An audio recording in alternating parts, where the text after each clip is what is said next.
কালকে ডেট আছে আলোচনা। আর আপনাদেরকে বলবো ভুল কাজে পা দিবেন না। আমাদের লড়াই হলো কেন্দ্রের বিরুদ্ধে লড়াই। আমরা এই আইনকে ধিক্কার জানাই।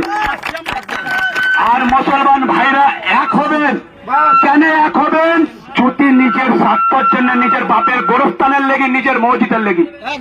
সামনেবার ভোট আসবে, সামনেবার ভোট আসবে, ভেবে চিন্তি দিবেন।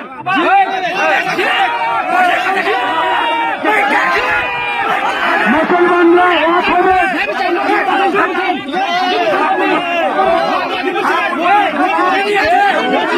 বলছি আমাদের ওইখানে মেলাই নাম আছে, আক্তার শেখ, আনোয়ার শেখ, জাবির শেখ। যে আমাদের পক্ষে লোকসভায় বিধানসভায় কথা বলবে